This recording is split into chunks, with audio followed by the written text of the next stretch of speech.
But at the same time, he had to start rebuilding that relationship with CIA.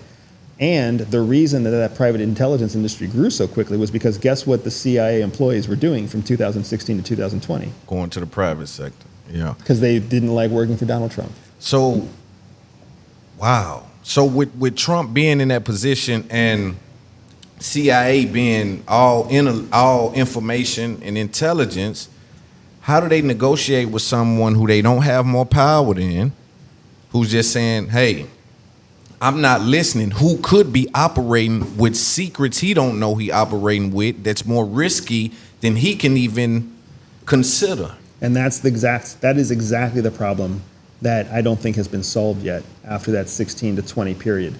CIA they've never really had to deal with a president who wasn't a career politician. Because remember, CIA was born in the 1950s.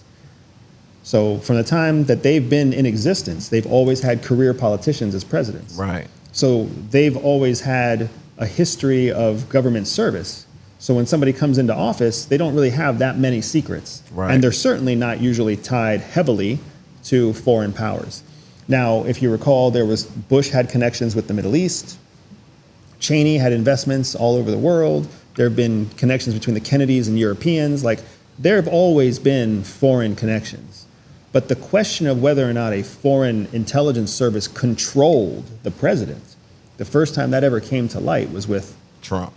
Right. And I just imagine that to be rough. What skill set do they put in place? I mean, can't leverage anything on them, can't coerce them into doing anything. And you can't spy on the president directly because he's the client. He dictates what you can and can't do to him. And then you've also got the same problem that recently happened in New York when they tried to arrest Trump and bring him into the courts, I forgot. Yeah, you know what I'm saying. But the Secret Service, because Trump he's an ex-president now, he was an active president then. The Secret Service is a federal institution charged with protecting the physical requirements of a president and all ex-presidents. So when the New York police wanted to go in and arrest President Trump and take him to the court, they had to coordinate with the Secret Service. I mean, this is a mess, man. It's a huge mess. This is why the world looks at us and laughs at us right now. So what do we say, or because how much risk is involved with the president going rogue like that? Is there a lot of risk involved with that? I mean, from an intelligence perspective. In reality, no, there is not a lot of risk.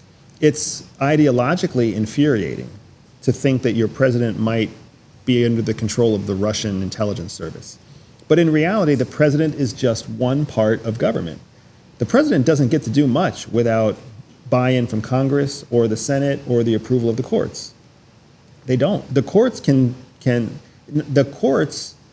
the Senate can actually impeach the president and pull the president out of office without the court system at all. Wow. Right? So if you think about it, we have a checks and balance system that makes it so that even if a president is heavily compromised, the damage he can really do is fairly limited. Limited to executive orders, which get overturned by the next president, which we see every year, right? Or every 4 years. And then on top of that, he's got limited, or the president has limited jurisdiction, and the jurisdiction is always withheld or cut off by funding because all funding comes from the legislative branch. Do you think the election was stolen? Yeah, man, this Wallow 267. You're now tuned into It's Up There podcast, man, with my man Loon, man. Check him out.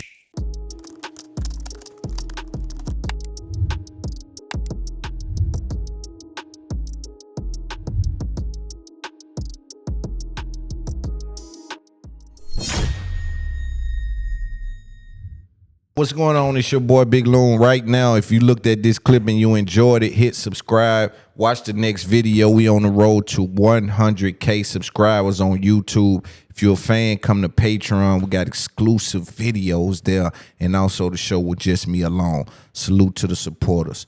Verify your customers and know who's your viewers. It's Up There podcast. Let's get it. Yo, what up? This Big Loon. This is It's Up There podcast.